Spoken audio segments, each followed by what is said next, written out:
Muy bien. Pues ahora sí voy a, perdón, voy a volver a compartir pantalla.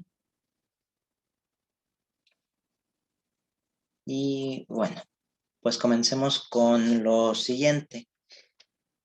Um, la Revolución Mexicana, que realmente la fecha es muy variada respecto al final de la misma.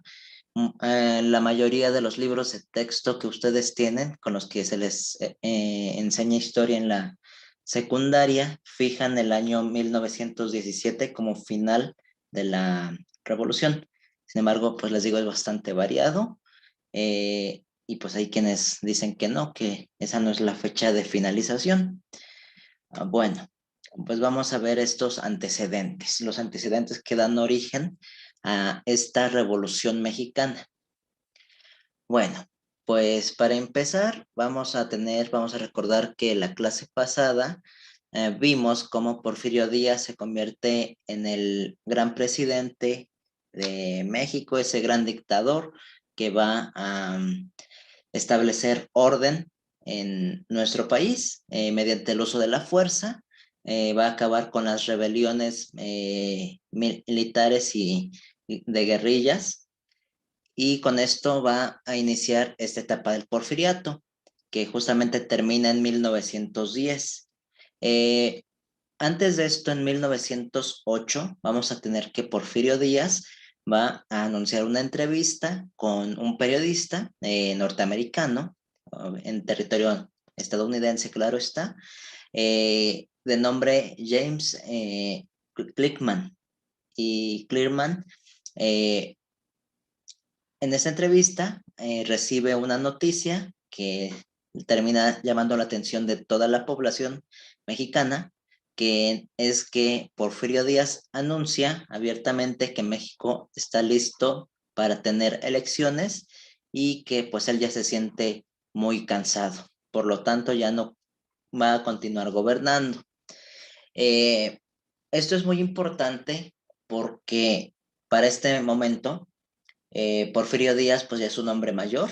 Incluso pues hay quienes dicen que dudan mucho que Porfirio Díaz fuera a aguantar otro sexenio gobernando, y pues realmente es algo delicado porque es tanto él como todo su gabinete de trabajo, como vimos la clase pasada, el encargado de la Secretaría de Hacienda, que fue Limantur, así como sus demás trabajadores, también ya son adultos mayores, o sea, fueron envejeciendo, nadie es eterno, y pues siendo honestos, ya había pasado su tiempo para cuestiones políticas.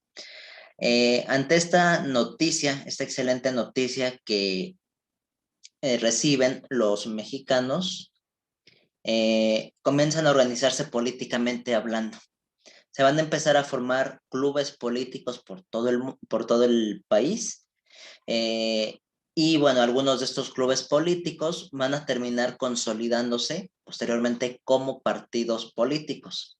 El club político es como el antecedente de un partido político. Son grupos de personas que se reúnen con objetivos justamente de política, de discutir cuestiones de política y llegar a conclusiones parciales o generales. En este sentido, uno de estos clubes que logra consolidarse ya en una estructura más jerarquizada como partido político es justamente el partido antireeleccionista, el cual va a estar representado por un individuo que se llama Francisco I. Madero. Francisco I. Madero, que por cierto actualmente sus familiares siguen teniendo participación en la política. Recordaremos algunos individuos con este mismo apellido, por ejemplo, en el PAN.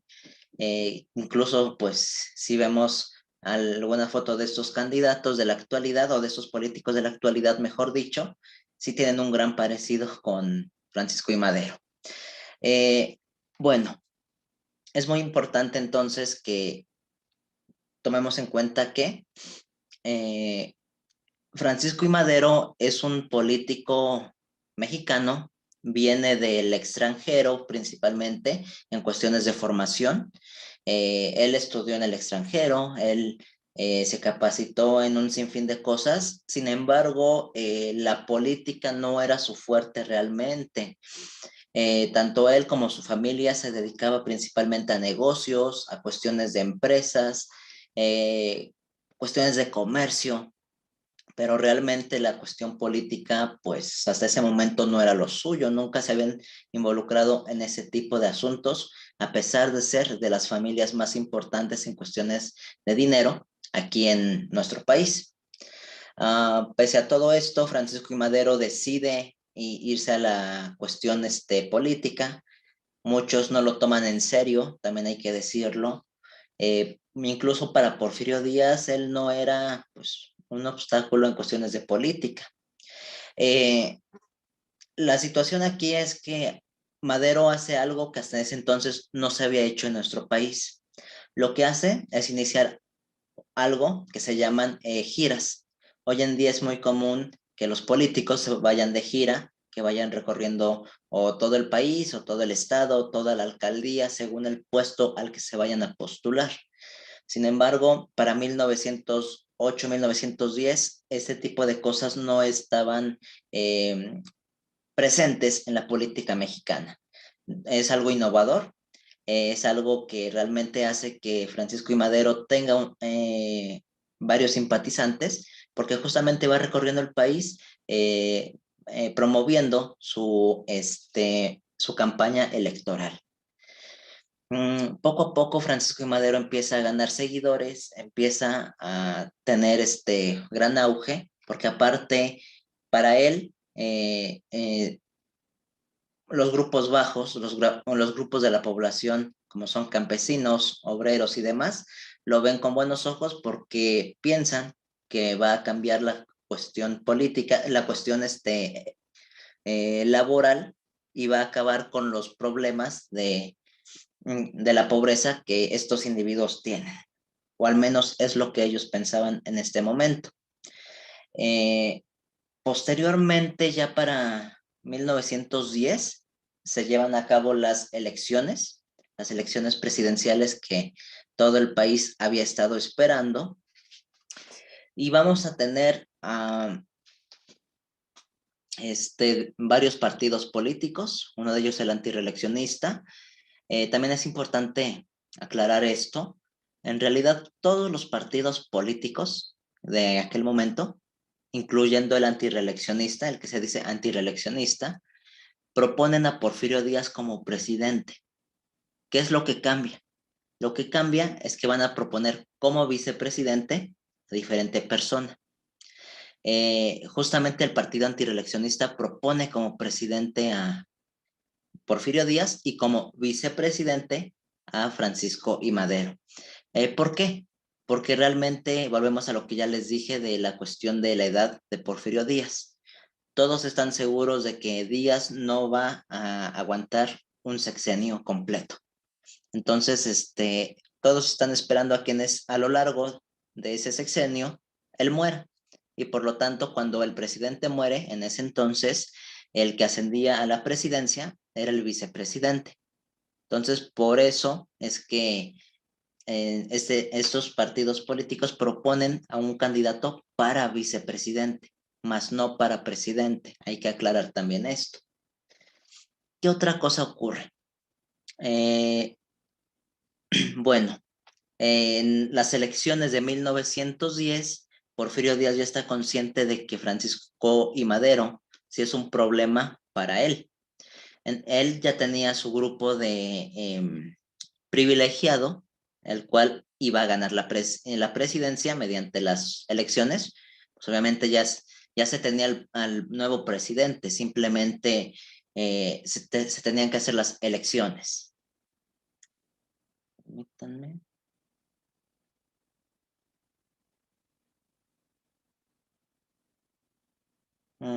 Ok, Pamela, no te preocupes. De todas formas, eh, pues ya te vuelves a conectar y demás, y sabes que las clases quedan grabadas.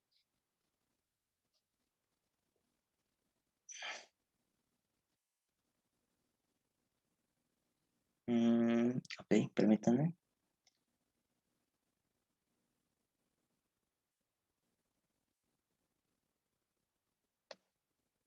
Ok. ¿Sí siguen viendo las diapositivas? Sí, se sigue viendo. Muy bien.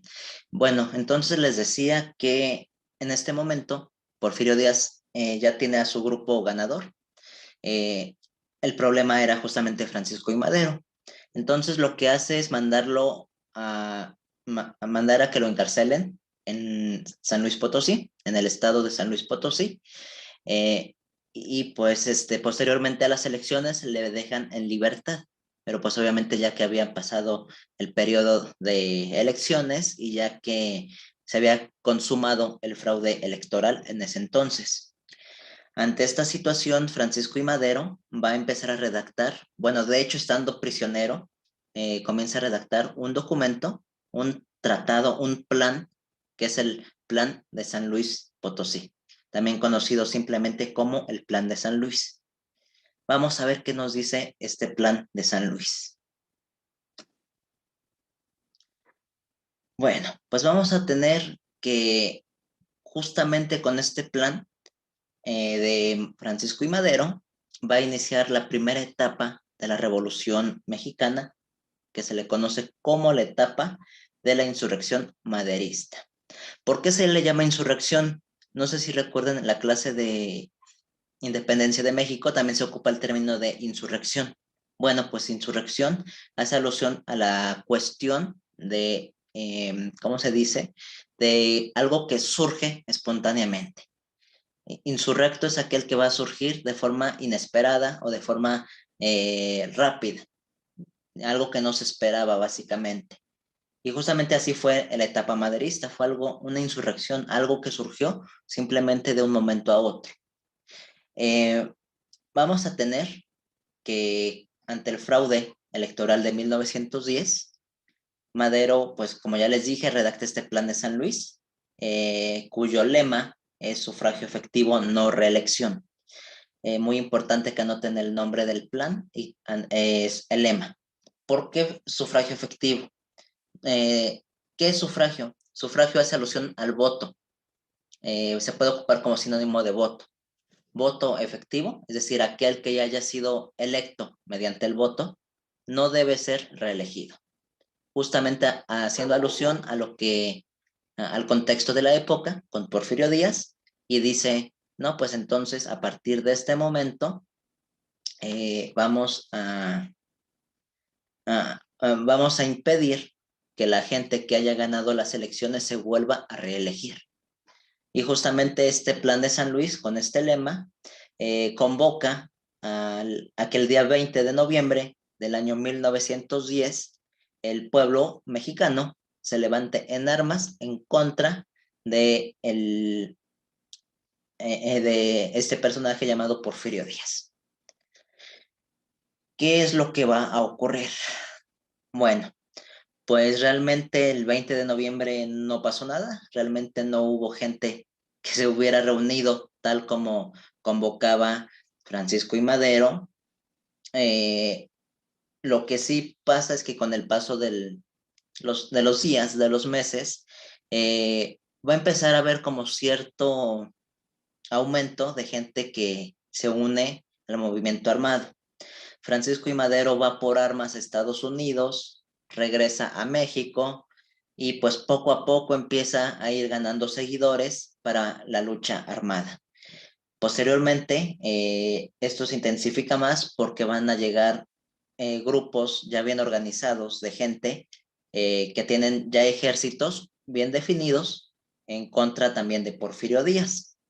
Básicamente son individuos que se van a incorporar en conjunto al plan de San Luis Potosí, de Francisco y Madero.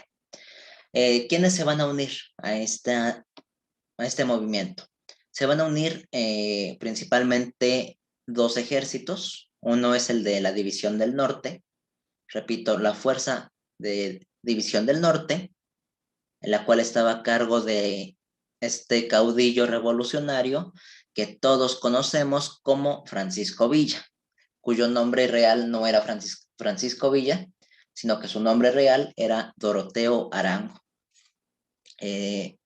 Bueno, él viene del norte justamente, por algo su ejército se llama División del Norte.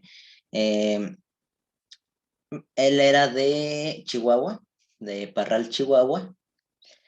Bueno, el nombre de Doroteo Arango, el cual era su nombre real, se lo cambia porque en aquel entonces él tiene problemas con la ley, porque según cuentan algunas versiones, él tenía una hermana y su hermana tenía a su pareja, y la pareja de la hermana eh, tuvo problemas con Doroteo Arango, y Doroteo Arango lo mata.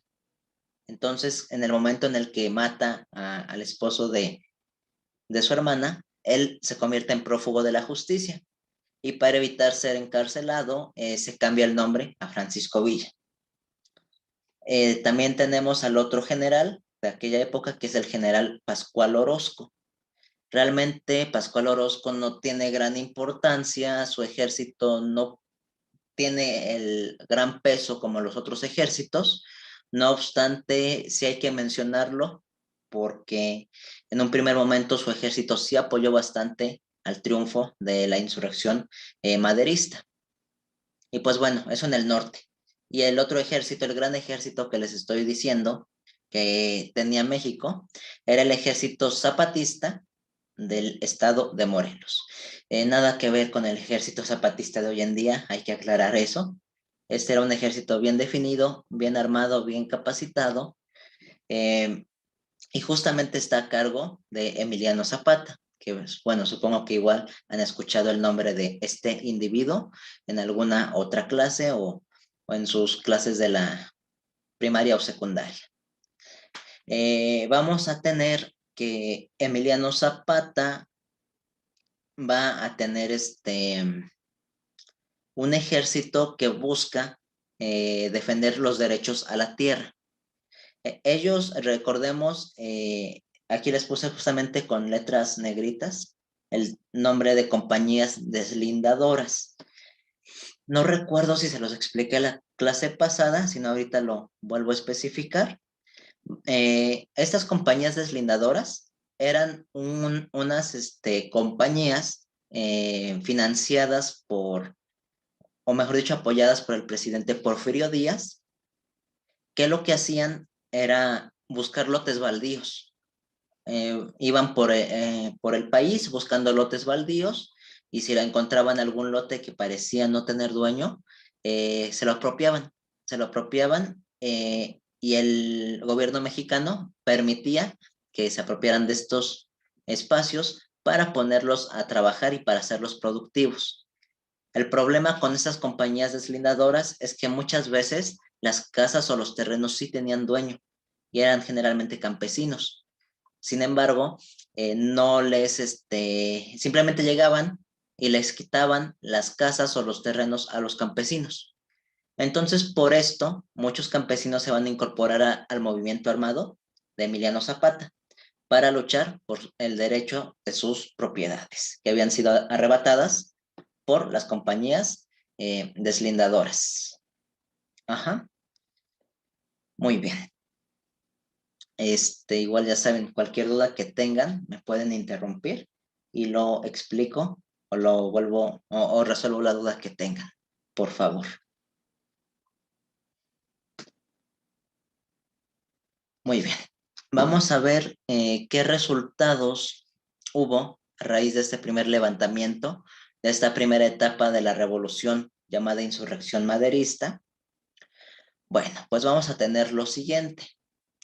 En total, la primera etapa de insurrección duró más o menos 6 meses, fue un periodo de tiempo bastante corto, y bueno, termina con la cuestión de que Porfirio Díaz va a dejar el país, va a dejar el territorio mexicano y se va a ir a vivir a Francia. Ajá. Es muy importante porque de hecho Porfirio Díaz va a morir allá. Él ya no vuelve a territorio mexicano.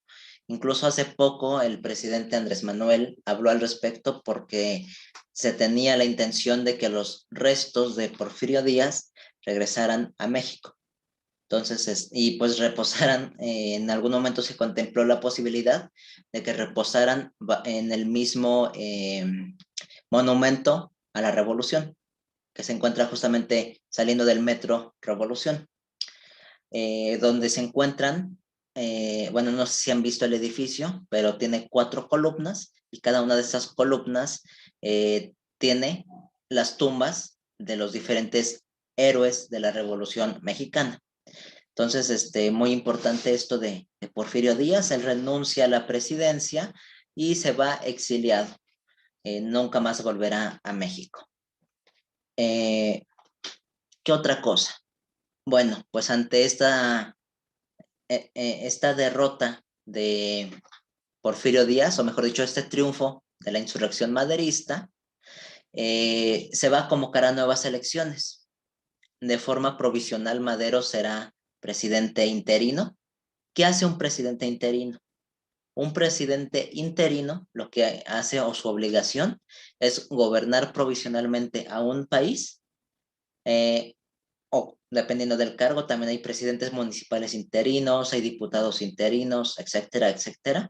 Pero bueno, el término de interino hace alusión a que va a gobernar provisionalmente y tiene el objetivo de convocar a elecciones para encontrar a un nuevo presidente.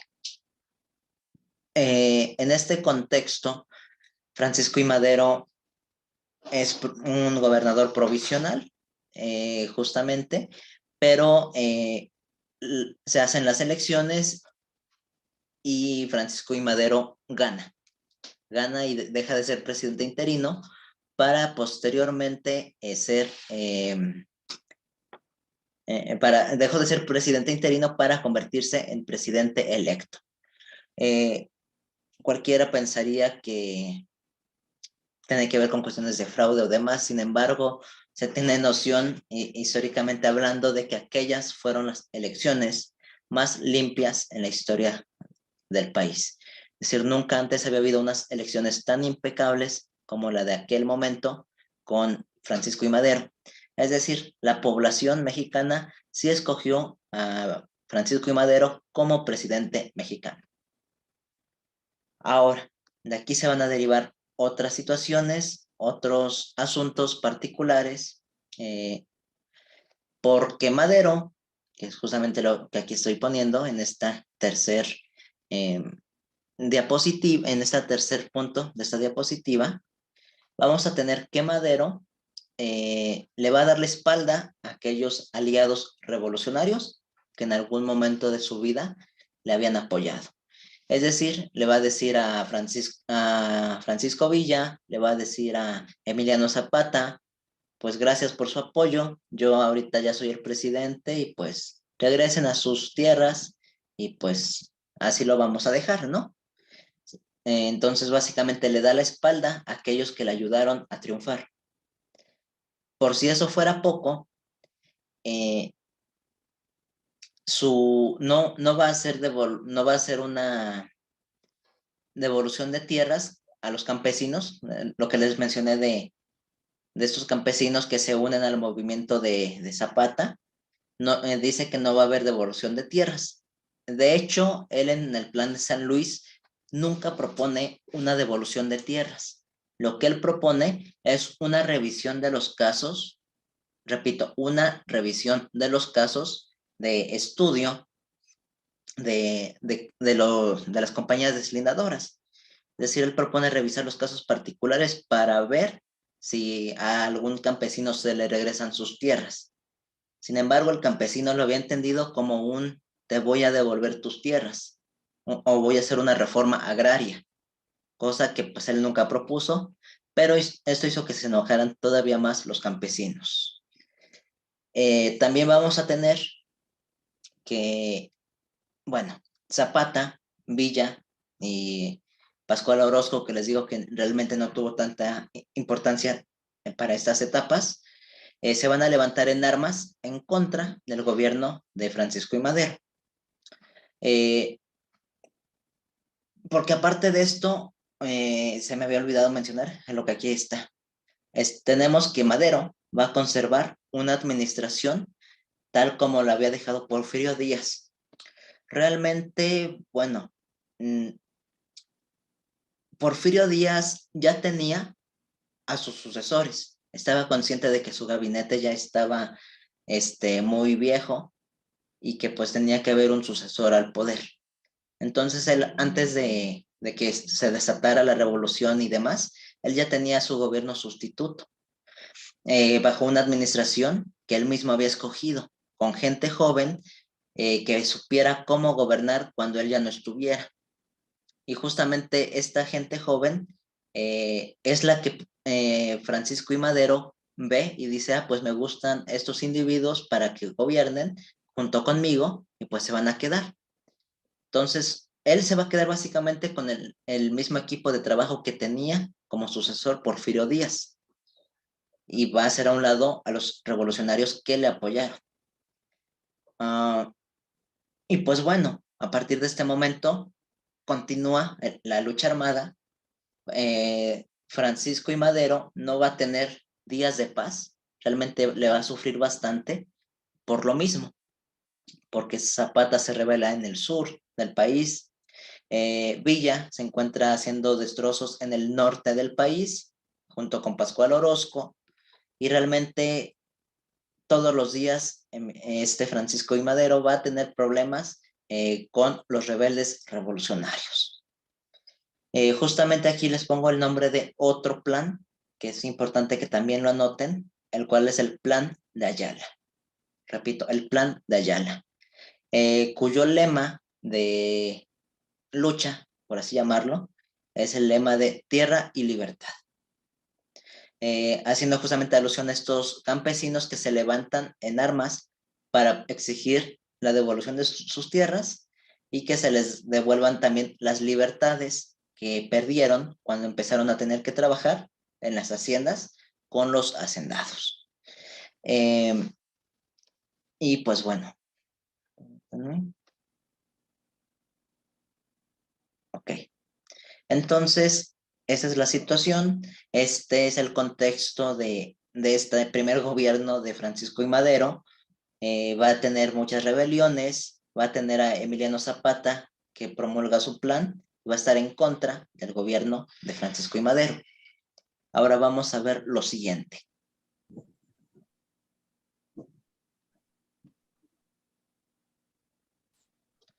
Bueno, pues como les decía, el gobierno de Francisco I. Madero tampoco va a durar mucho. De hecho, nada más va a durar 2 años. Permítanme. ¿Alguien tiene prendido su micrófono? ¿Alguien quiere comentar algo? Ay, no, pero, perdón, profe, fui yo. Es que Ok. no me di cuenta. La No, aplicación me falló un poco. no te preocupes, Pamela. Ok. Bueno, entonces les digo que su gobierno dura básicamente 2 años, año y medio realmente. Y termina, de hecho ni siquiera termina de manos de Zapata o por manos de Villa, termina por una traición de uno de estos administrativos que vienen del gobierno, de la administración de Porfirio Díaz. ¿Quién es este individuo? Es Victoriano Huerta, y es justamente este individuo que aquí estoy señalando. Bueno, pues Madero se estaba cuidando de los revolucionarios, sin darse cuenta que el verdadero enemigo lo tenía en su propio gabinete. Vamos a tener que Victoriano Huerta venía de esta administración de Porfirio Díaz y en conjunto con otros individuos de la antigua administración de Porfirio, van a organizar un golpe de Estado en contra de Madero. Victoriano Huerta va a tener a su favor a las tropas del ejército mexicano, a excepción de las tropas que se encuentran en Palacio Nacional.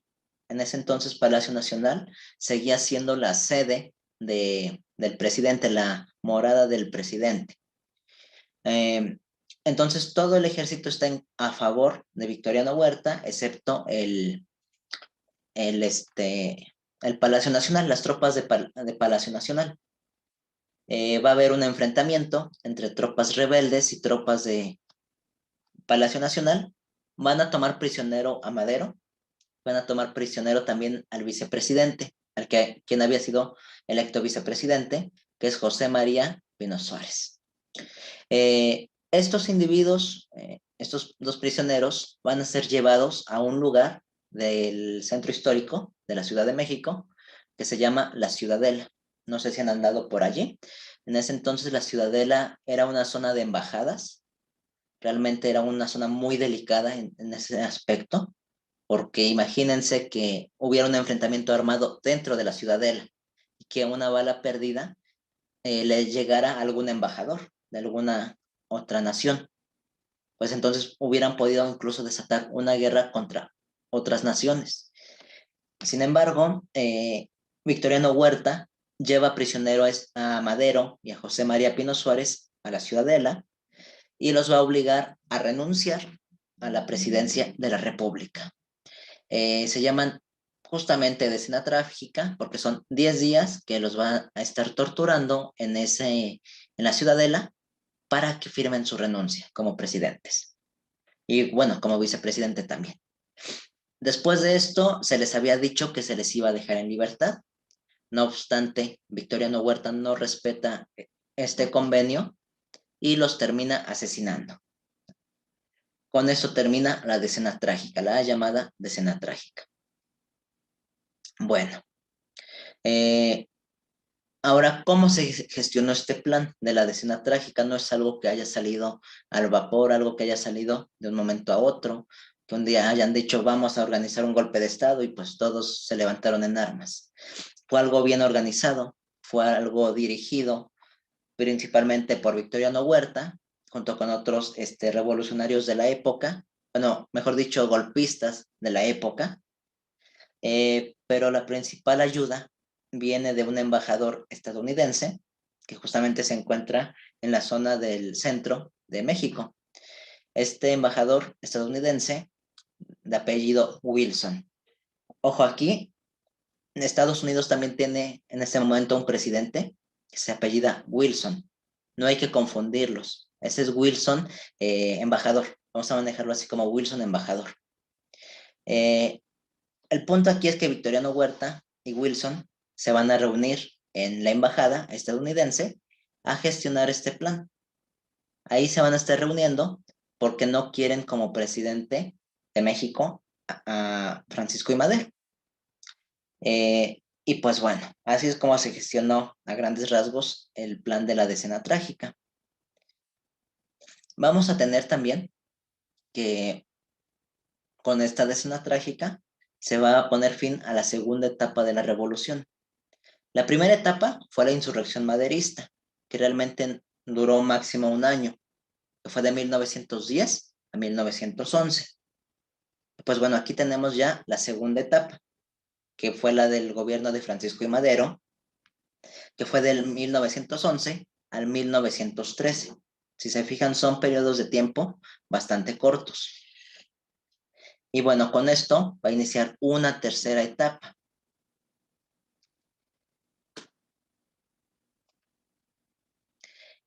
Vamos a tener el periodo del gobierno usurpador, el gobierno que llegó por un golpe de Estado, que es el gobierno de Victoriano Huerta, quien va a gobernar de 1913 a 1914. Realmente tampoco duró mucho este gobierno. ¿Y por qué no dura tanto? Entre otras cosas, porque a pesar de que el embajador norteamericano apoyó a Victoriano Huerta para hacer este golpe de Estado, la realidad es que el gobierno norteamericano, es decir, el presidente norteamericano, no quiere a Huerta tampoco como presidente. Para él igual es un usurpador, un golpista que llegó al poder por el uso de la fuerza.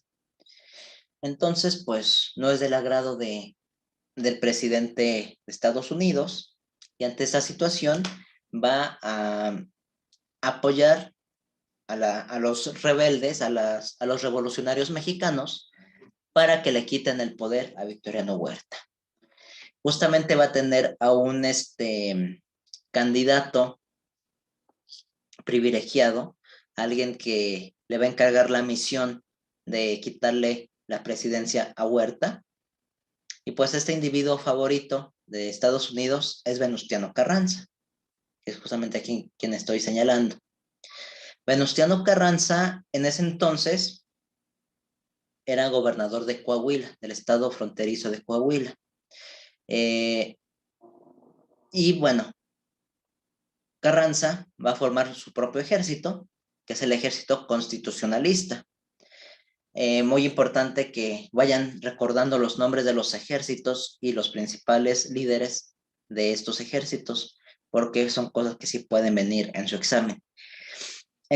Bueno, este ejército constitucionalista va a tener ¿cómo se dice? Va a estar armado, realmente no tenían armamento en un inicio, sin embargo, como es financiado por Estados Unidos le va a dar los recursos económicos y los recursos en armamento para formar un ejército bien preparado para conquistar, o mejor dicho, para derrotar al usurpador Victoriano Huerta. Carranza empieza a avanzar a territorio mexicano, a territorio de la Ciudad de México, cada vez más y más cerca. Y pues bueno, el principal general del ejército constitucionalista, más allá de su líder principal, que es Venustiano Carranza, su principal general era un individuo de nombre Álvaro Obregón, que es un excelente estratega militar. Y pues bueno, adicionalmente a esto, en un primer momento, Venustiano Carranza va a recibir el apoyo de otros dos grandes ejércitos, que es justamente el ejército de la División del Norte y el ejército zapatista. Ya saben, la División del Norte corresponde a Francisco Villa y el ejército zapatista corresponde a Emiliano Zapata.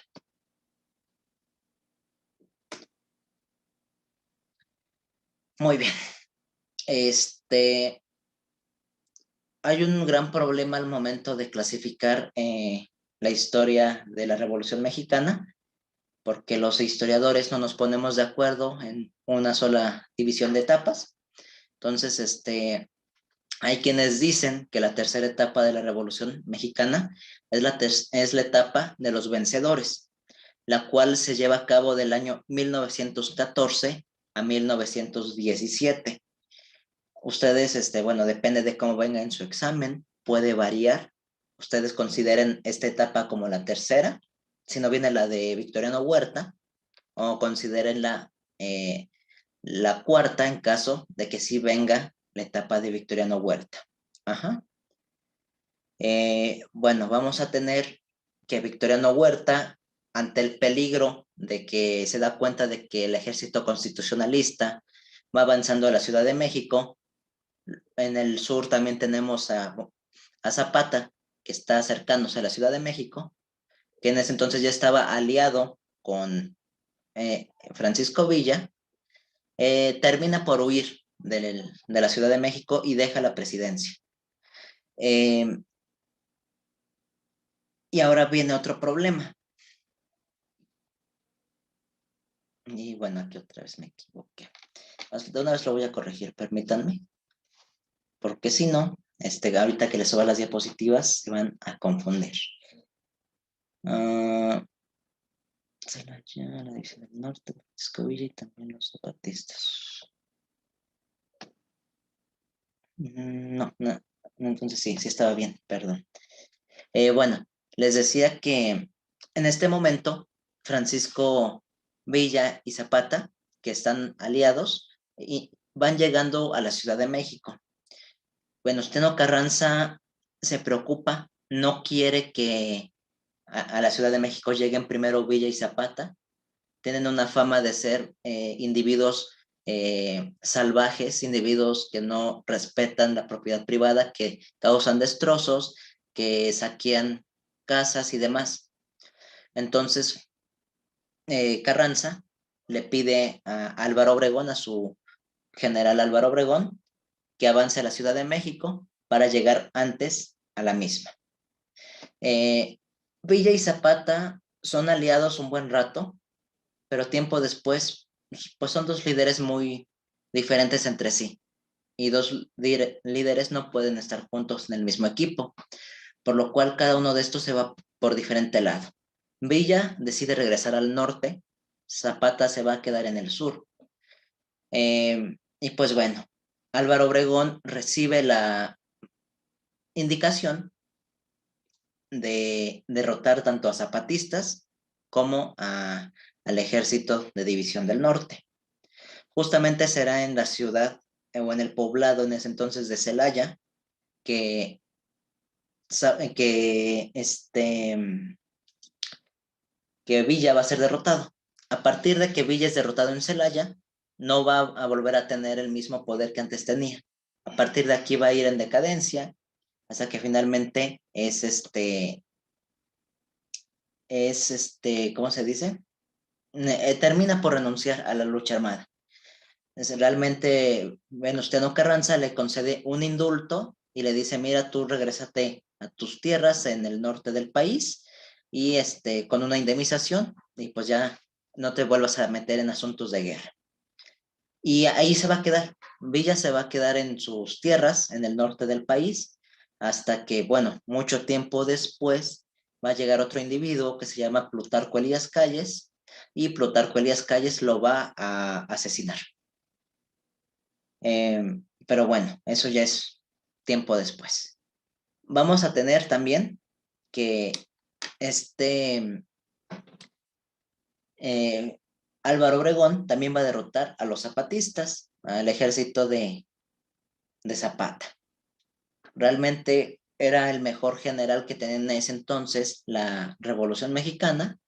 Y bueno, después ya veremos que se meterá en problemas con el mismo Venustiano Carranza y pues va a haber otras situaciones por ahí. Bueno, a partir de este momento, Venustiano Carranza se convierte en el principal jefe o como tal se le considera etapa de los vencedores porque es cuando Venustiano Carranza y Álvaro Obregón van a consolidar un triunfo en la Revolución Mexicana y se van a consolidar como los vencedores de aquel momento de la lucha armada. Venustiano Carranza lo que hace es reunir los ideales de la revolución y estas demandas que tenían los diferentes grupos revolucionarios los va a juntar en una sola constitución. Eso es lo que hizo que Venustiano Carranza triunfara, que se apropió de las diferentes demandas de la revolución, aquellas demandas que estaban en auge en ese momento. Muy bien. ¿Cuáles son esas demandas o de qué forma se saldan esas demandas? Bueno, pues vamos a tener que en esa constitución, en esa nueva constitución, se van a reformar 3 artículos para justamente tener dar una salida o dar una solución a los problemas que justamente habían dado inicio a la Revolución Mexicana. ¿Cuál es la primera modificación? Se va a modificar el artículo 3 o el artículo 3 de la misma y van a establecer a la educación pública como una tarea del Estado mexicano. Anteriormente ya existía la educación laica. Sin embargo, no precisamente era una obligación del Estado mexicano, es decir, no era algo que le correspondiera directamente al gobierno mexicano. Tampoco estaba esta cuestión de que fuera obligatoria. Quien quisiera estudiaba y quien no, no había problema. Y tampoco era del todo gratuita. Había ciertas como restricciones. Pero bueno, a partir de este momento, el Estado tiene la obligación de asegurar la educación. Esta educación debe de ser laica, gratuita y obligatoria. Es decir, no debe haber, no se debe inculcar ninguna religión en las escuelas. No se debe cobrar por esta educación y también debe ser de carácter obligatorio. Ajá. Muy bien. Vamos a tener también una modificación en el artículo 27, el cual establece la propiedad de suelo y del subsuelo como propiedad de la nación mexicana. Es decir, a partir de este momento, el único que puede regular las propiedades dentro de este país es el mismo gobierno mexicano, nadie más, ningún particular, ninguna institución que sea ajena al gobierno mexicano. ¿Qué se resuelve con esto? Bueno, pues aquí se resuelve en medida lo de las tierras y las compañías deslindadoras que les mencioné hace un momento. Ajá. ¿Por qué? ¿Por qué se resuelve? ¿O qué es lo que hace que se resuelva? Porque a partir de este momento las empresas privadas ya no pueden hacer lo que hacían antes, de empezar a apropiarse de las propiedades o del suelo de algún terreno, sino que a partir de este momento es justamente el gobierno quien va a decidir qué espacios se entregan y qué espacios no se van a entregar. Y por lo tanto también para devolver propiedades, también será el Estado mexicano quien lo vaya a revisar. Ninguna institución privada lo puede hacer. Y bueno, la tercera modificación al artículo 123. ¿Qué es lo que va a establecer?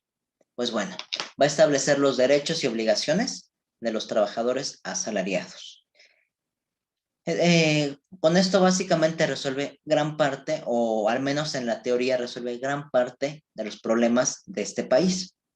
¿Por qué? Por lo que ya les había dicho, ¿no? Tanto en clase de Porfiriato como en la clase de Revolución Industrial. Los trabajadores tienen una situación laboral muy precaria y no tienen básicamente nada. Entonces, ante esto se van a crear los derechos laborales. Se establece la jornada máxima de trabajo de 8 horas por día y un día de descanso a la semana, además de tener las prestaciones de ley, es decir, lo que hoy en día conocemos como aguinaldo. Bueno, en ese entonces no había vales de despensa, pero sí había ahí algunas cosas también como el seguro social. Es decir, que si te enfermas o si sufres un accidente dentro del trabajo o no, o incluso si fuera fuera del trabajo, tienes derecho a atención médica.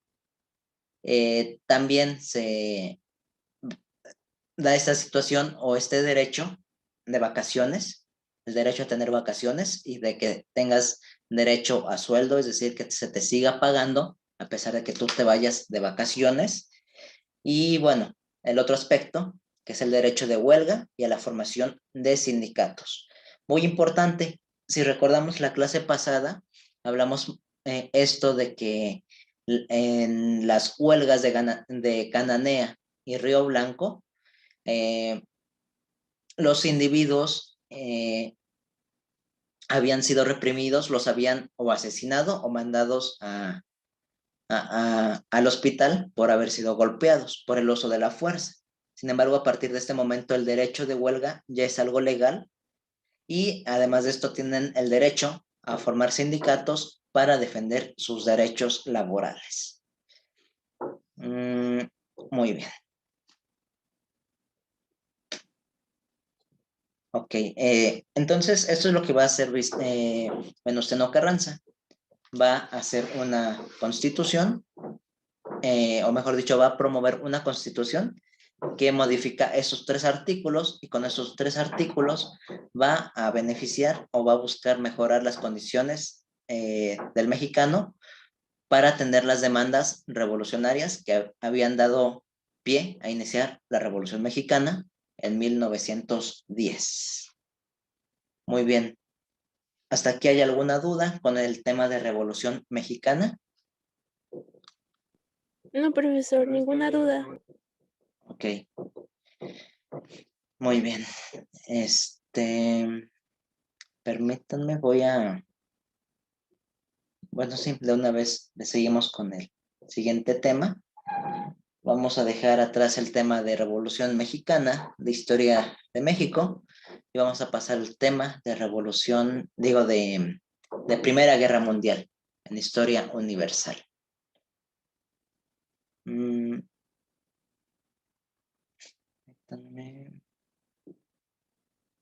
Muy bien.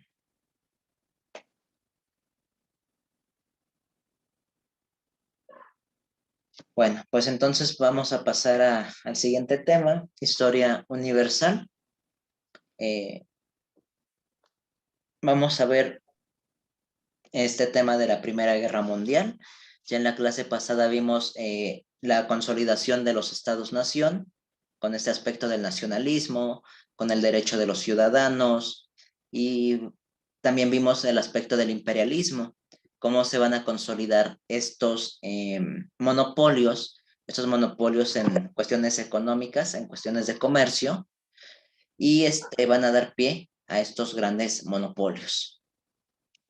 Y bueno, también inicia la competencia entre los mismos, ¿cómo se llaman? Entre las diferentes potencias. Muy bien. Ahora vamos a ver cómo se da o qué va a ocurrir en los años posteriores.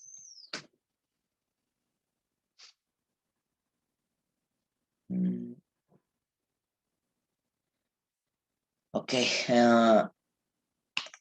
Bueno, pues vamos a tener esta situación de que va a ocurrir en la llamada Primera Guerra Mundial, también conocida como la Gran Guerra, por si viene en su examen, porque luego preguntan con qué otro nombre se le conoce a la Primera Guerra Mundial. Se le conoce como la Gran Guerra y va a abarcar de 1914 hasta el 11 de noviembre de 1919, perdón, de 1918. Eh, si se fijan, parte de sus fechas coinciden también con la Revolución Mexicana. De hecho, mientras México estaba en sus asuntos de la Revolución Mexicana, el mundo entero estaba viviendo una guerra sin precedentes, una guerra donde nunca antes había habido tantos muertos. Simplemente fíjense, 20 millones de soldados en, involucrados, no vayan a creer que todos estaban luchando directamente en el campo de batalla, pero sí había más o menos para 1914, que es cuando inició el movimiento, involucrado 20 millones de personas. Para 1917 son 70 millones de personas las que están involucradas. Y vamos a tener un saldo de 10 millones de muertos, en números cerrados, claro está. 10 millones de muertos y 20 millones de heridos. Bueno, realmente, pues esas cifras pueden ascender muchísimo más, pero son cifras oficiales. Vamos a tener también en este contexto que, bueno, imagínense, las cifras realmente son impresionantes. Hagan cuenta, 70 millones de personas involucradas, 70 millones de tropas.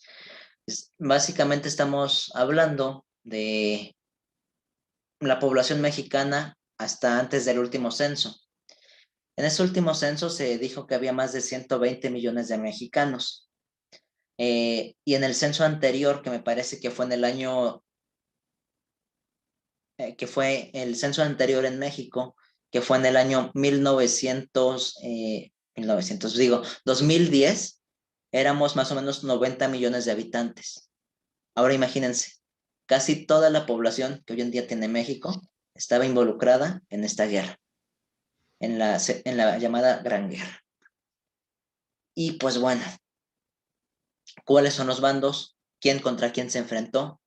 Se enfrentó la llamada Alianza del Entente, también conocido como Triple Entente, también conocido como el Grupo de los Aliados. ¿Cuál es este grupo? Pues estaba formado por Gran Bretaña, por Francia, por Serbia y bueno, también por la Rusia imperial. Estos son los principales. Repito, Gran Bretaña, Francia, Serbia y Rusia imperial.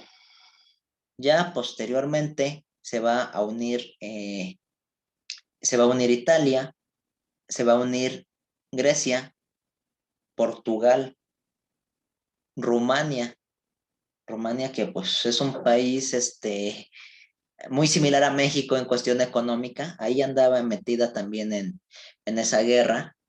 Y bueno, ya al final de la guerra se va a incorporar el ejército de Estados Unidos, pero Estados Unidos ya participa muy poquito en este enfrentamiento armado. Vamos a tener también el otro ejército, el otro bando, que es el bando de las potencias centrales. Vamos a tener a la potencia Alemania, también conocida como el Segundo Reich. Ya veremos la clase que viene en el Tercer Reich. Vamos a tener también las tropas de Austria-Hungría, que era un solo imperio, era una sola nación, Austria-Hungría, una sola nación. Ya después se van a formar dos a partir de aquí. Se va a formar la Turquía otomana. Ahorita vamos a ver por qué le llamamos así. Y también va a participar Bulgaria. Bulgaria tiene poca participación si lo relacionamos con las demás potencias, pero bueno, básicamente estos son los bandos. Llega el momento en el que incluso ves los nombres y no sabes si estamos hablando de una guerra o de un mundial de fútbol, porque realmente son un montón de países y se dan cuenta de los que van a participar. Y estos son los que participan directamente. Todavía faltan los que van a participar dando suministros, los que van a aportar de una o de otra forma en la misma guerra. Entonces, por algo se llama la Guerra Mundial o la Gran Guerra. Muy bien, vamos a ver lo siguiente.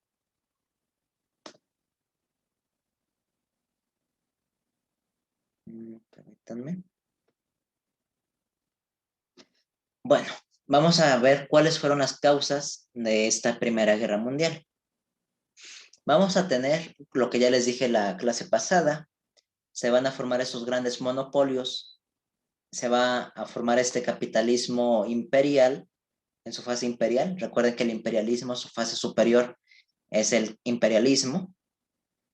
Y vamos a tener también que las grandes potencias del mundo, para este entonces, se habían repartido el planeta y bueno, buscaban la supremacía entre sí. Es decir, se forman esos grandes monopolios que ya les mencioné. Estos grandes monopolios pues pertenecen a las principales potencias del mundo. Estas potencias cada vez tienen más y más poder. Se van a repartir el mundo, se van a repartir el dominio de África, de Asia, de Australia. De forma indirecta también se van a apropiar del continente americano. Y a partir de este momento, pues llega el momento en el que dices, yo quiero ser la potencia. No puedo o no quieren compartir el poder con con algún otro país. Entonces, aparentemente todo estaba muy bien. Hay un gran progreso tecnológico, se tiene una fe ciega en la ciencia y pues dices, todo va para bien, vamos progresando, ese progreso que se esperaba, ¿no? Sin embargo, pues al mismo tiempo que se llegaba a ese progreso material, las mismas potencias del mundo van a hacer una carrera tecnológica. Es decir, cada vez muestran más y más avances tecnológicos. Francia va a crear, por ejemplo, la Torre Eiffel, que muestra lo último en tecnología de ese entonces, en cuestión de edificios hechos de metal. Y así, cada nación compite aparentemente de forma sana en aspectos de tecnología. Sin embargo, así como competían en aspectos tecnológicos, en arquitectura y demás, también se está dando la carrera tecnológica en el campo armamentístico. Esas potencias europeas y Estados Unidos cada vez forman armas más y más sofisticadas.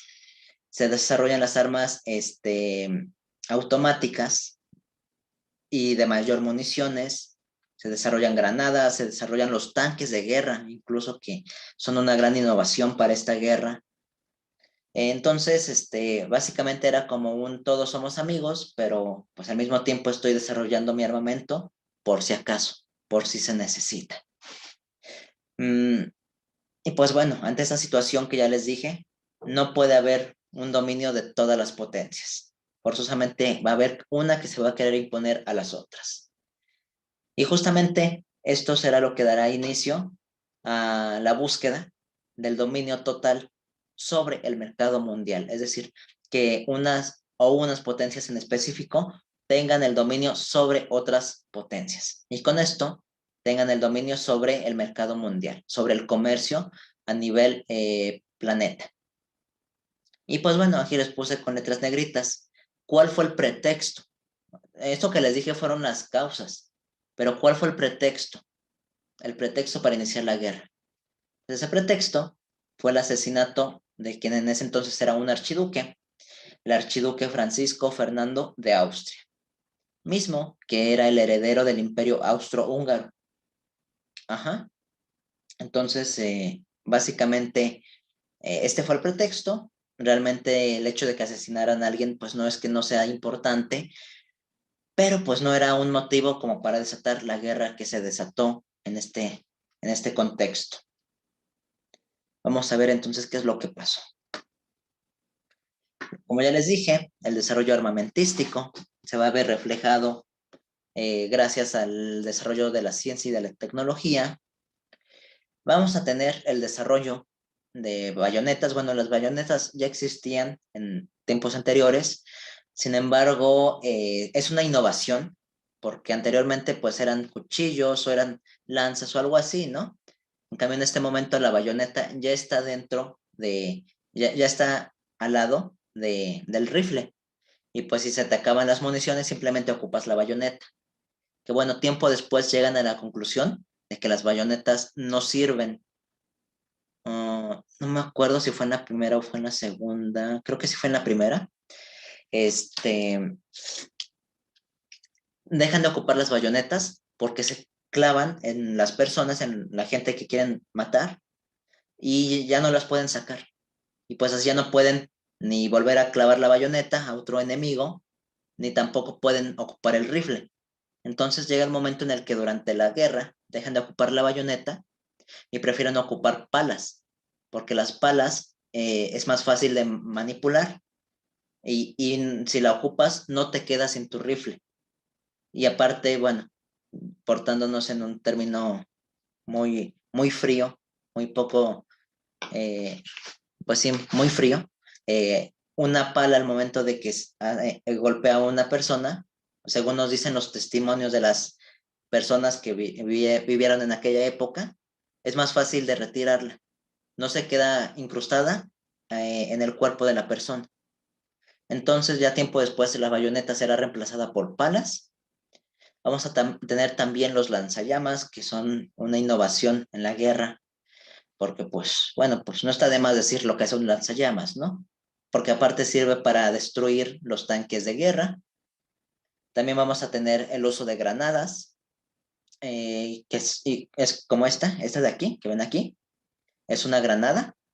Pareciera una bomba molotov, pero no es una granada. Me parece que, no estoy seguro, pero creo que a este tipo de granadas les quitas el palo o las aprietas y pues en 10 segundos explotan. Eh, También tenemos las ametralladoras, que son lo más, lo primero en cuestiones de armamento, que es como esta de aquí. Son ametralladoras de no sé cuántas balas. Realmente yo no soy historiador en cuestiones militares, pero pues es una innovación porque pues imagínense, las disparan y a cuántas personas no pueden matar con un solo disparo. Y pues bueno, las armas automáticas, que como esta de aquí, hoy en día pues esta ya es un arma una reliquia, ¿no? Pero en ese entonces era lo más tecnológico y pues son automáticas. Ya no tienes que estar recargando, sino que disparas una y otra vez. Y bueno, los rifles, que realmente los rifles se convierten en la principal arma de la infantería en la Primera Guerra Mundial. Muy bien, vamos con lo siguiente. Otro armamento que no podemos dejar a un lado es el armamento químico, las armas biológicas, como también se les conoce. Se van a desarrollar principalmente el gas lacrimógeno. Este gas lacrimógeno hoy en día se ocupa para separar manifestaciones. Lo ocupan, por ejemplo, los granaderos, los cuerpos de granaderos, o bien incluso muchas veces en los estadios de fútbol, cuando la gente empieza a pelearse entre sí, o se ocupa el gas lacrimógeno, que realmente sí te irrita los ojos, sí te oculta o sí te impide la visión, pero no te deja secuelas más allá. O sea, es un efecto a corto plazo, para que me entiendan. Sin embargo, volvemos a lo mismo. Hay una competencia en el armamento, pues cada vez se van a buscar armas químicas más poderosas. Eh, Hay un hombre que se llama Fritz Haber y él lo que va a hacer es una nueva arma biológica que mediante el uso de cloro y fósgeno, y bueno, al momento de mezclar estas dos sustancias te va a afectar directamente a tu respiración, pues la persona que lo huele va a terminar ahogándose con sus propios fluidos corporales, es decir, con su propio sudor. Va a va a terminar muriéndose. De hecho, a este tipo de gas se le conoce también como gas mostaza, el llamado gas mostaza que se ocupó en las trincheras de la Primera Guerra Mundial. Y pues bueno, de hecho también por eso, no sé si han visto fotos de la Primera Guerra Mundial, muchas veces los soldados traen una careta, una máscara de gas, justamente para evitar oler este tipo de gases. Y pues bueno, a partir del año 1915 de esta guerra mundial, fue esta lucha por encontrar agentes químicos que crearan más daño a los enemigos, al ejército contrario. Muy bien, vamos con lo siguiente. Vamos a ver las principales fases de esta Primera Guerra Mundial. Vamos a tener pues que la guerra inicia justamente en 1914. Se tenía la idea de que la guerra iba a ser corta, de que no iba a durar mucho. Algo así como la pandemia ahorita de COVID, se pensaba que no iba a durar tanto y veanos, ya llevamos un año. Pues aquí en 1914 se tenía la idea de que por los desarrollos tecnológicos, por el tipo de armamento, las guerras no iban a durar tanto. Sin embargo, fue todo lo contrario. Justamente se tenía la idea de que, aquí está en la diapositiva, hay un entusiasmo y la creencia de una guerra corta.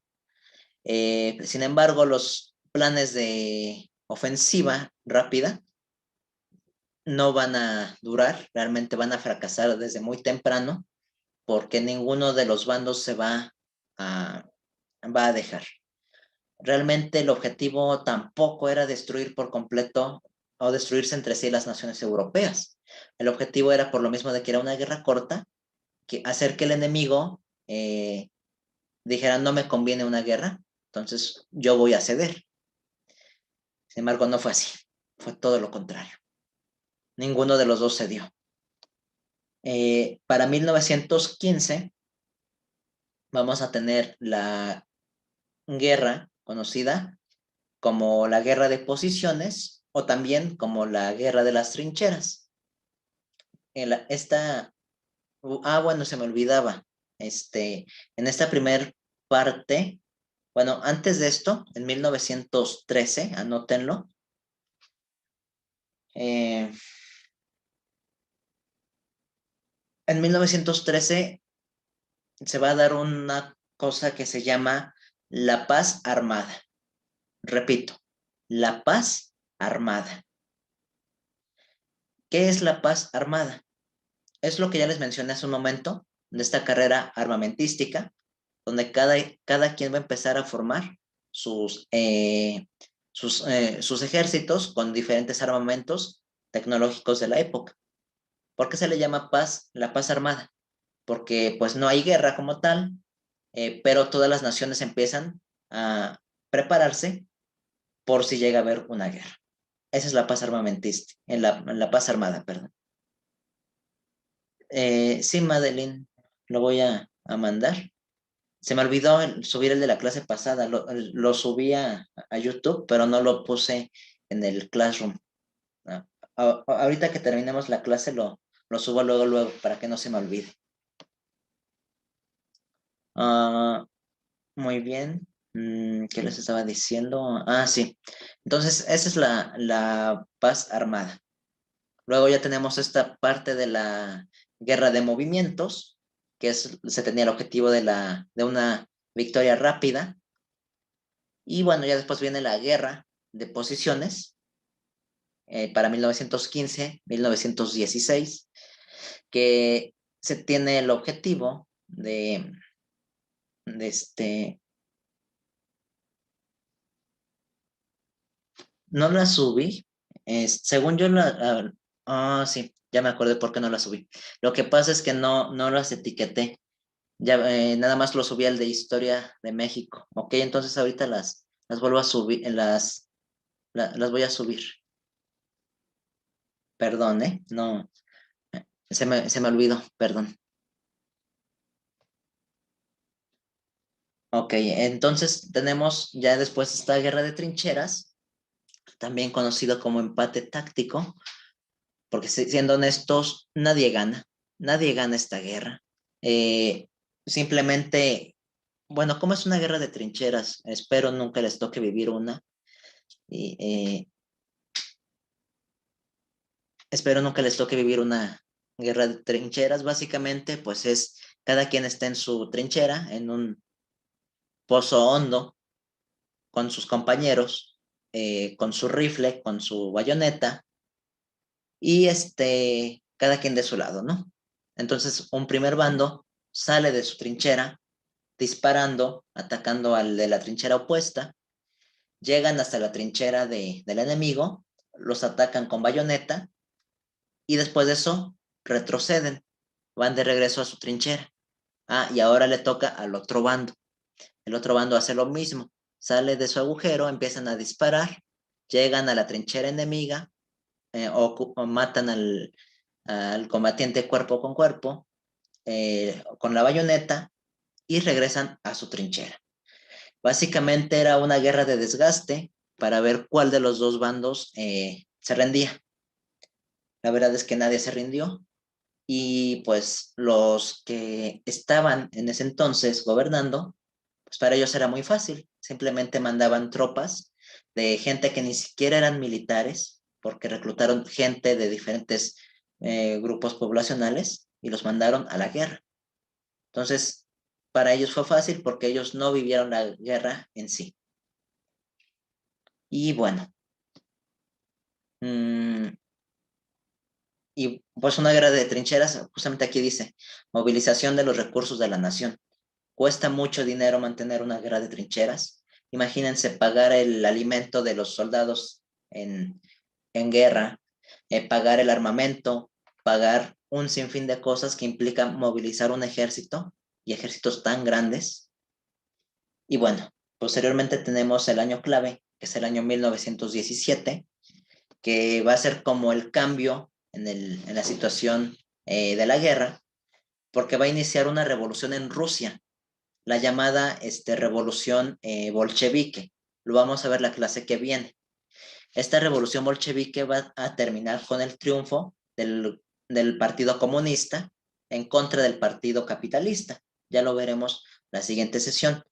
Pero debido a esta revolución, Rusia deja de participar en la guerra, se retira a sus asuntos nacionales. Al mismo tiempo de que Rusia se va a entrar el ejército de Estados Unidos en la guerra. En este momento, Estados Unidos, quien está fresco para la batalla, tiene recursos, tiene todo, va a equilibrar la balanza a favor del grupo de los aliados. Y esto va a hacer que la guerra se vaya a favor del grupo de los aliados. Posteriormente, pues como ya les dije, en el 18, Rusia deja la guerra, las tropas de Estados Unidos van a empezar a llegar y van a derrotar a la Alemania, a Alemania y al Imperio Austrohúngaro y el Imperio Otomano, que son los que les digo que formaba el otro ejército, el otro bando.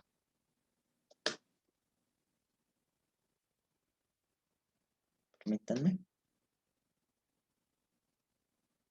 Muy bien. ¿Qué otra cosa? Vamos a tener la fase de guerra. Me enfoco en los últimos 2 años porque tienen otros nombres, se les conoce con otros nombres, entonces yo se los doy por dependiendo de cómo vengan en su examen, para que no les agarren desprevenidas. Vamos a tener que en el año 17 ambos bandos ya están muy cansados, han perdido dinero, han perdido mucha población civil y militar. Ya les dije que murió muchísima gente. Eh, Va a triunfar la revolución bolchevique en Rusia, y pues va a estar la intervención de Estados Unidos. Realmente a esta etapa del 17 se le conoce también como la etapa de crisis, que es cuando ya ninguna potencia europea puede mantener o sostener la guerra. Entonces tienen que buscar la forma de ponerle fin a la misma. ¿Qué va a pasar en el año 18? Son las últimas ofensivas, los últimos ataques entre las potencias. Eh, Va a desaparecer el frente del este, que era un frente militar, y va a surgir la llamada Gran Ofensiva, que va a ocupar la ciudad de París. Y bueno, también tenemos la contraofensiva justamente en contra del ataque a París, que es la segunda batalla o el segundo batallón de Marne. Básicamente aquí es como ya los últimos ataques. Realmente la contraofensiva termina triunfando y pues para el año 18, el 11 de noviembre, se llega a un acuerdo, se llega al armisticio. ¿Qué es un armisticio? Pues la firma de la paz. Y justamente aquí les pongo la imagen, bueno, está la imagen, una de tantas, de soldados que celebran el final de la Primera Guerra Mundial. Hay una película que se llama Sin Novedad en el Frente. Bueno, realmente viene de un libro, pero justamente narra todas las atrocidades que vive un soldado en esta Primera Guerra Mundial. Imagínense que de un momento a otro ya les digan, no, pues la guerra ya terminó. Es una gran sorpresa, pues realmente el hecho de pensar en que sobreviviste a una guerra, que volverás a casa con tu familia, pues creo que no es para menos. Realmente esta imagen creo que representa justamente todo eso. Muy bien, vamos a ver entonces qué consecuencias trajo el armisticio, el llamado Tratado de Paz. El principal tratado que se firma con el armisticio es el famoso Tratado de Versalles, que se firma en el año 19 en la ciudad francesa, obviamente de Versalles, por eso se llama así, por la ciudad en donde se firma, y va a ser firmado, imagínense, por 50 naciones, por más de 50 naciones, que es justamente el reflejo del por qué era una guerra mundial. Imagínense, 50 naciones involucradas en un movimiento armado. Estamos hablando más o menos de la mitad de los países del mundo de la actualidad. También vamos a tener que se firma el tratado de Bert-Litons, eh, donde Rusia, la Rusia soviética, va a renunciar a una cantidad de regiones a favor de las potencias centrales, es decir, de las potencias de aquí, de, de Europa, básicamente. También se firma el Tratado de Saint-Germain-en-Laye, que nos dice que básicamente ese tratado es para dividir los imperios, ponerle fin a los imperios que existían. La dinastía de los Habsburgo de Austria y la división del imperio austrohúngaro. Es bueno, para que me entiendan, a partir de este momento va a surgir una nación que se llama Austria y aparte vamos a tener a la otra nación que se llama Hungría. Ya no es una sola nación, ya no es un solo imperio, ahora son dos naciones. Y pues bueno, el otro ejército, el otro tratado, el tratado de Neuilly, que es un acuerdo para la soberanía de la nación de Yugoslavia, la cual va a estar formada por población serbia, por población croata y por eslovenos. Y pues bueno, con este tratado de Neuilly surge una nueva nación llamada Yugoslavia. Esta, anótenlo también, puede que venga en historia o puede que venga en geografía, porque es un tema contemporáneo, puede que venga en geografía incluso. Y pues bueno, a partir de este tratado también el ejército de Bulgaria, que bueno, tomemos en cuenta que Bulgaria pertenece al bando de los que perdieron, se ve en la obligación de reducir su ejército. Y pues bueno, ya para terminar, vamos a ver las consecuencias que va a traer esta Primera Guerra Mundial. Pues para empezar, de forma inminente va a aumentar la tasa de mortalidad. A partir de este momento, pues, la gente que antes vivía bastante, a partir de ahora va a morir a muy corta edad, porque mucha gente murió muy, muy joven. También va a descender la natalidad. ¿Por qué desciende la natalidad? Pues porque los hombres se fueron a la guerra. Por lo tanto, el hecho de que nazcan el hecho de que nazca nueva población, pues implica en la relación entre hombres y mujeres. Y si no hay hombres, pues ¿cómo va a haber natalidad? ¿Qué otra cosa? También va a reducirse la población activa. ¿Por qué? Porque aquellos campesinos, aquellos obreros, aquellos profesionistas incluso que estaban trabajando en sus respectivas áreas, de la noche a la mañana son reclutados por los ejércitos y se habían ido a la guerra y murieron o apenas estaban regresando a su país. Y pues bueno, también la descompensación de sexo y edad. Obviamente, pues a partir de esto va a haber más mujeres que hombres. De hecho, hasta la fecha hay muchos países de Europa donde hay muchísimas mujeres y casi no hay hombres. Por lo mismo, porque todavía no se recuperan de los estragos de la Primera Guerra Mundial. Bueno, en realidad de las dos. ¿Qué otra cosa? Y bueno, aquí se manejan unas cifras, realmente no son exactas. En total, casi 10 millones de muertos, 6 millones y medio de gente inválida, es decir, que quedaron sin extremidades, ya sea por disparos de cañones o por alguna bala o por una u otra circunstancia, quedan inválidos. Eh, casi 4 millones y medio de mujeres viudas, eh, y 8 millones de huérfanos, es decir, de niños que se quedaron sin padres. Bueno, sin padres y sin madres, por lo mismo, por la situación de la guerra. Bueno, también vamos a tener las consecuencias económicas. Va a haber una destrucción de la ciudad, básicamente, del mundo urbano. Una economía de guerra, pues la guerra costó demasiado dinero. Los países de Europa se van a endeudar con la única nación que tiene recursos económicos para apoyar. ¿Cuál es esa única nación? Estados Unidos. A partir de este momento, Estados Unidos se va a convertir en la potencia mundial. ¿Qué otra cosa? Bueno, en consecuencias sociales, pues va a estar la incorporación de la mujer en el mercado laboral. Por lo mismo que ya les dije, si los hombres están en la guerra, ¿quién se va a encargar de las familias? ¿Quién se va a encargar de la vida cotidiana? La mujer. La mujer empieza a trabajar en fábricas, la mujer empieza a encargarse básicamente de todo, por lo mismo, por lo mismo de que los hombres están en la guerra o están muertos. Eh, También va a estar el empobrecimiento de las clases media y trabajadoras, es decir, los que antes eran pobres y clase media, ahora van a ser todavía más pobres. También vamos a tener tensiones sociales, eh, diferentes problemas de forma interna en los diferentes países. Y bueno, vamos a tener el avance de ideologías extremistas.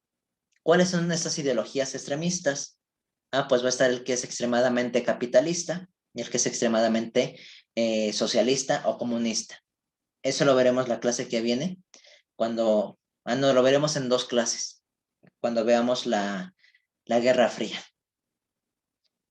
Y bueno, en cuestiones políticas, vamos a tener que van a desaparecer los imperios que quedaban, que era el imperio austrohúngaro, se va a desintegrar, se va a formar la nación de Austria y de Hungría. También se va a desintegrar el imperio ruso, se va a formar la República Soviética, la URSS. También se va a separar el imperio alemán, se va a consolidar como Estado-nación. Y también va a desaparecer el imperio turco otomano. Y va a desaparecer el imperio turco otomano y se va a consolidar una nación que hoy en día conocemos como Turquía. Y bueno, lo último, en aspectos ideológicos, va a haber una crisis en el eurocentrismo, en el nacionalismo y en el revanchismo y radicalismo. Es decir, a partir de este momento, Europa, que se concebía como la potencia mundial, la potencia que era el ejemplo a seguir, pues como que ya empieza a ser cuestionado. ¿Cómo va a ser que aquellas naciones europeas que eran el ejemplo a seguir, terminaron destruyéndose una a la otra? Lo mismo con el nacionalismo, porque la gente o los soldados mataban en pro de su nación. Decían, yo voy a matar en nombre de Francia, yo voy a matar en nombre de España. Y es lo que ocurre. A partir de este momento, se cuestionan si realmente vale la pena que los ciudadanos tengan un nacionalismo arraigado, si realmente vale la pena morir por la patria. Lo mismo con el radicalismo y el revanchismo. Son cuestiones que vamos a ir retomando en las próximas sesiones. ¿Hasta aquí hay alguna duda?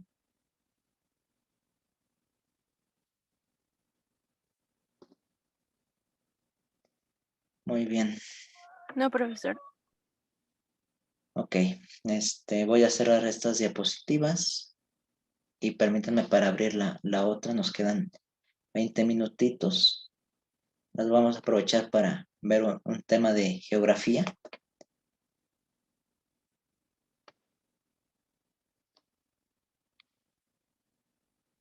Mm,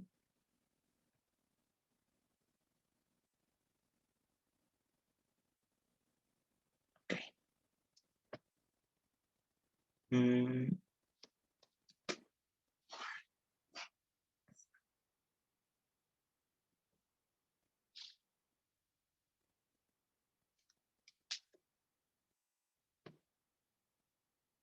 oigan, ¿cuándo es su examen? El de Comipems, ¿cuándo es? ¿Ya tienen fecha? 20 de junio. 20 de junio. Ok, Y yo también. excelente. ¿Y el de ingreso a licenciatura, cuándo es El 26 del próximo mes. 26 de... mayo? Ajá, del próximo mes. Ujú, mayo. Ok. Bueno, Em, es el próximo mes. sí, el tuyo es en mayo, ¿no? No es hasta junio, sino es en mayo. No, ajá, en mayo. Ujú, ok.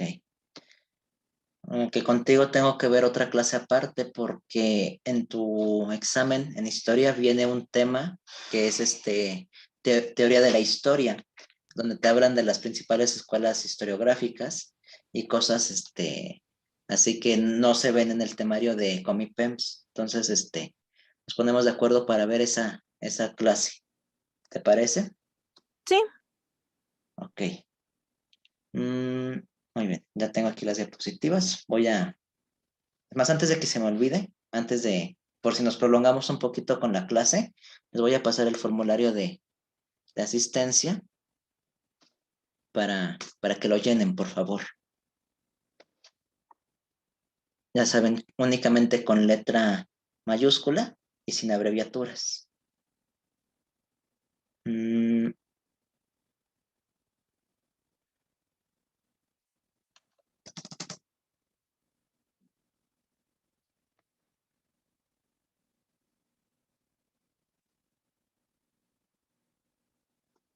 ok, lo acabo de subir aquí en el chat para que lo llenen, en lo que voy cargando las diapositivas. Mm,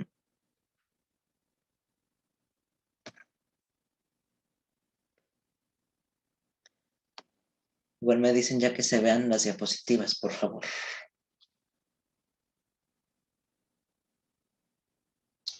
Ya se ve. Muy bien, gracias.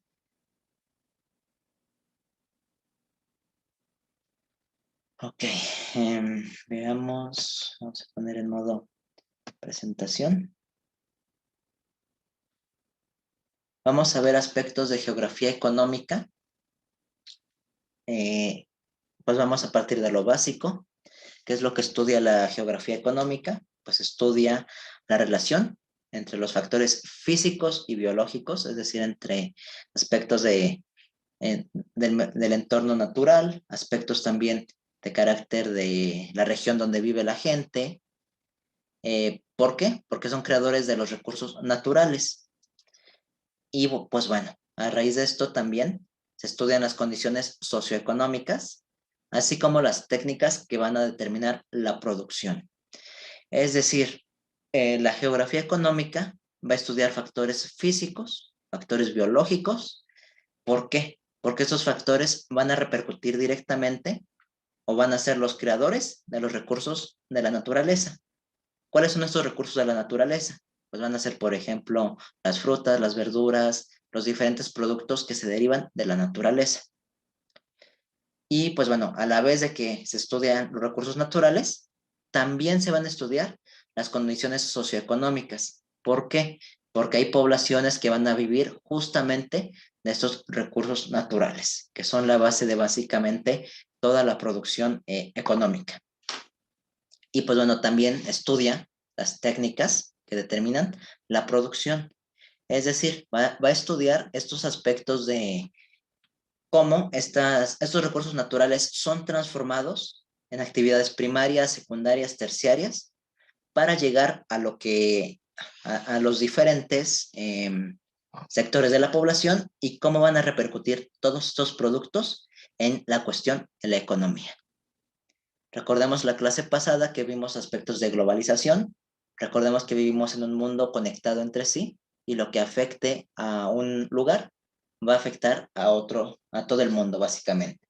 Muestra de ello es justamente la pandemia, cómo justamente la pandemia inicia en China y termina expandiéndose por todo el planeta porque vivimos en un mundo globalizado y pues justamente llegan a través de los medios de comunicación, llámese aviones, llámese barcos y demás medios de transporte, y pues el virus llegó por lo mismo, por el mundo globalizado en el cual estamos viviendo. Vamos entonces a ver. Vamos a empezar con las actividades primarias. Creo que aquí no hay mayor dificultad. Tenemos estas actividades primarias que básicamente son la pesca, la ganadería, la minería, la agricultura y la explotación forestal. Bueno, aquí también podríamos aumentar, por ejemplo, este, la apicultura que tiene que ver con la cuestión de las abejas. Pero bueno, en general, estos son los grandes grupos de actividades primarias. ¿Y por qué se les conoce como actividades primarias? Primarias porque justamente vienen del paso uno dentro del proceso productivo, el proceso para obtener productos o obtener mercancías. Se les considera actividades de extracción de materia prima. Y pues bueno, esta actividad es predominante en países de escaso desarrollo. ¿En dónde tenemos este tipo de actividades? Pues las tenemos, por ejemplo, en en algunos países de África, en el Caribe de aquí de América Latina, algunos otros países de América Latina.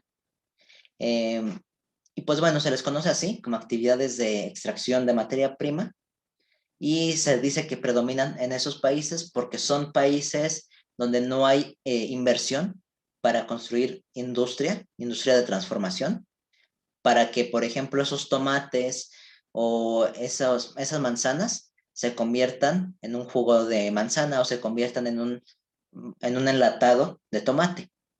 Por eso son en esos países, porque lo único que pueden ofrecer, eh, en término estricto, es los recursos o la materia prima, que en otro país será transformada. Ok, vamos con lo siguiente. Vamos a tener las actividades secundarias, en donde tenemos la industria siderúrgica. Esa industria corresponde a la producción de acero. Pues el acero va a servir para cuestiones automotrices, va a servir también para producción de diferentes productos. El acero realmente es muy utilizado en casi todos los procesos productivos. También vamos a tener la industria metalmecánica, que tiene que ver directamente con cuestiones de muy relacionada a la industria automotriz, que tiene que ver con producción de refacciones y cosas por el estilo. La industria del vestido, que justamente sirve para confeccionar un sinfín de productos, textiles, claro está, bufandas, gorras. Es muy variada esta industria. La industria alimentaria ni se diga, la industria alimenticia. Vamos a tener, por ejemplo, aquí los productos en sus diferentes variantes. Llámense enlatados, llámense empaquetados, llámense, o sea, el simple hecho de embolsar unas manzanas forma parte de esta industria, porque las vas agrupando, las vas clasificando y las vas vendiendo en conjunto, ya no las estás trabajando de forma individual. Y bueno, dos de las más importantes en la actualidad, que es la industria petroquímica y la industria petrolera. Que bueno, pues básicamente hoy en día toda la industria se maneja con el petróleo. Permítanme. Oh, ok, sí, no te preocupes, Madeline. Igual ya sabes que la clase se está grabando. Bueno, pues entonces estas son las principales actividades secundarias. La actividad secundaria se enfoca en industrias y básicamente, anótenlo, aquí no lo puse, pero anótenlo, se enfoca en industrias, o la industria se enfoca en países de primer mundo. Repito, industrias de primer mundo. ¿Por qué? Porque son los países que tienen los recursos económicos y los medios para transformar esas materias primas, porque realmente mantener una industria no es algo que se pueda hacer de forma sencilla. Implica mucho desgaste y mucha inversión, cosa que solamente los países de Europa o Estados Unidos van a poder sostener.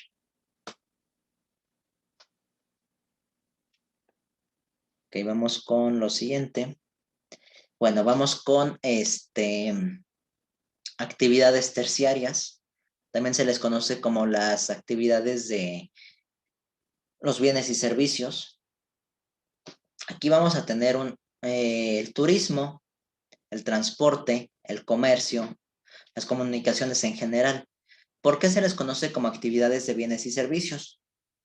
Porque son aquellos espacios donde los productos ya procesados se van a vender. Y en el momento en el que tú vendes esos productos, si tú no los sembraste, no los convertiste en la industria, ¿qué otra cosa te queda? Ah, pues te queda la opción de venderlos, de entrarle al comercio. Entonces, ese es el mundo de bienes y servicios. Ofreces productos para la población en general o para un mercado específico, para un grupo de personas en específico. Pues bueno, este tipo de actividades son las importantes y se van a desarrollar en los países subdesarrollados.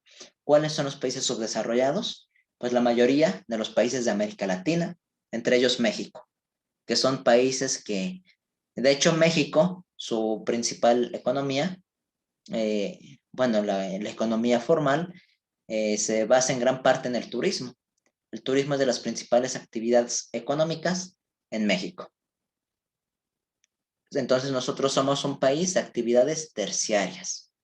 ¿Por qué? Porque somos un país subdesarrollado o bien en vías de desarrollo, según lo que nos dice la información de la ONU y de la OCDE principalmente. Y bueno, hay un cuarto grupo que no es tan trabajado, no es tan utilizado, pero también existe el término que es las actividades cuaternarias. Estas son aquellas que tienen una relación directa con el aspecto de la tecnología de punta y cuestiones de dirección empresarial. Es decir, tiene que ver directamente, obviamente, pues estas actividades son también en países de primer mundo, países que tienen la tecnología muy bien desarrollada, y pues entre las cosas que se ofrecen son consultorias, planificaciones financieras, es decir, te enseñan a planificar una empresa, cómo hacer para no fracasar.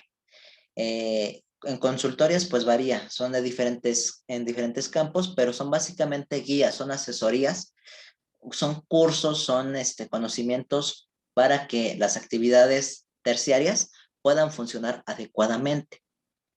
Te enseñan, por ejemplo, cómo hacerle para que tu negocio prospere, cómo hacerle para que tu país, tu empresa, no se vea afectada tanto por las crisis globalizadas. Básicamente es esto. Y bueno, también vamos a tener que se basan en el diseño de las tecnologías de la información. Recordemos que vivimos en un mundo tecnológico y entre otras cosas, por ejemplo, modifican las tecnologías que hoy en día tenemos. Hacen los avances en redes sociales, hacen los avances en Facebook, hacen en Zoom, por ejemplo. El hecho de que el Zoom esté muy modificado actualmente con lo que era en un principio cuando inició la pandemia, se debe a este tipo de actividades. Y pues bueno, también para generar información. Toda la información que encontramos en la red generalmente viene o se deriva de esas actividades cuaternarias que se realizan en los países de primer mundo o los países desarrollados. Y bueno, también tenemos que estas actividades son las que tienen, como ya les dije, se relacionan directamente con tecnología, es decir, tiene que haber tecnología de punta para que se lleven a cabo y pues se enfocan mucho en el mundo de actividades terciarias, es decir, para que el comercio y los bienes y servicios puedan funcionar adecuadamente. Ahora, ya vimos la principal clasificación de actividades. Vamos a ver un campo en particular que tiene gran importancia. Ya vimos que se divide en primarias, secundarias, terciarias y cuaternarias. Ahora vamos a ver en específico un campo. Este campo es el de las actividades de manutención. Esas actividades de manutención producen productos para el consumo local, es decir, para cuestiones eh, muy local, ¿no? Es decir, ya sea para el sustento de una comunidad o incluso se dice de manutención porque sirve para mantener a tu propia población, la población nacional, que esos productos no sean exportados, sino de que se queden en tu propio país y allí los consuman. En el caso de México no es tan común estas actividades de manutención. México generalmente lo que hace es exportar todo y aquí a México llegan productos del extranjero, que bueno, por desgracia generalmente no son de muy buena calidad. Si no, les invito, por ejemplo, cuando vayan al Walmart o alguna otra tienda comercial, vean, por ejemplo, las frutas, las manzanas. Es muy común en las manzanas. Las van a revisar y verán que son de empresas estadounidenses o canadienses. Lo mismo con los demás productos. Bueno, ahora en específico, las actividades comerciales. Esas actividades comerciales tienen una producción que se va a emplear para un mercado internacional. Es decir, es lo contrario a las actividades de manutención. Estas sí van a ser para una exportación. Es decir, está destinada a ser exportadas y vayan a salir del país de origen, tal como es el caso de México, lo que les venía mencionando, que salgan del territorio nacional y lleguen al extranjero. Ahora, vamos a ver los diferentes tipos de países o cómo se les clasifica. Ya la clase pasada les adelanté un poco, pero aquí lo vamos a definir de forma más precisa.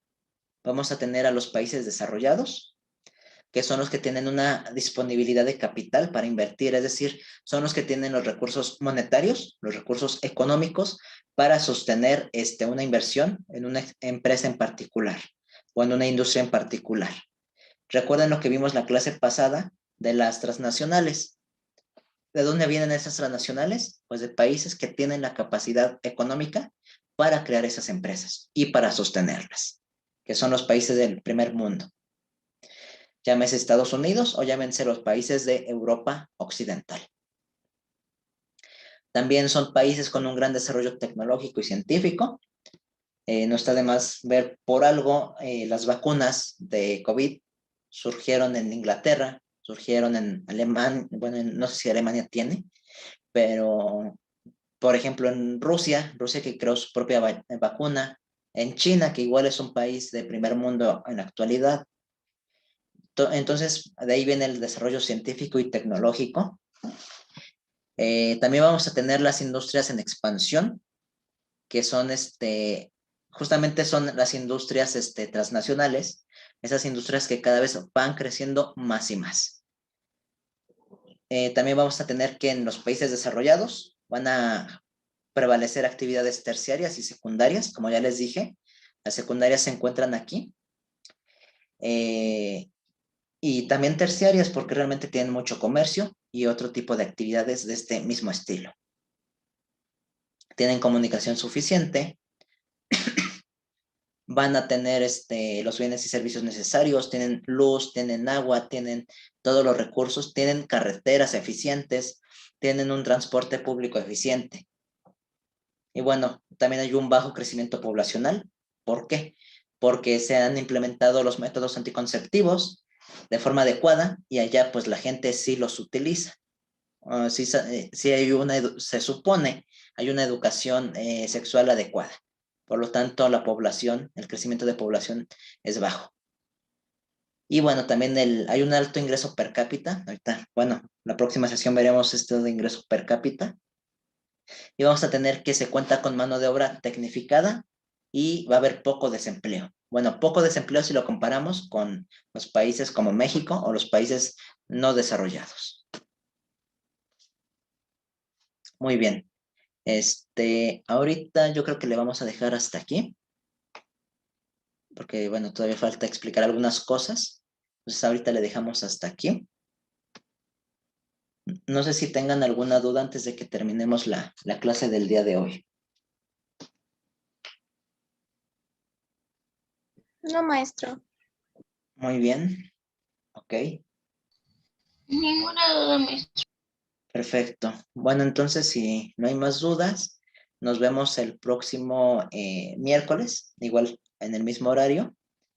Y ahorita antes de hacer otra cosa, voy a subir las clases anteriores y las diapositivas que me han pedido. Bueno, pues entonces así le hacemos y nos vemos la próxima semana. Cuídense. Igual, profesor. Gracias.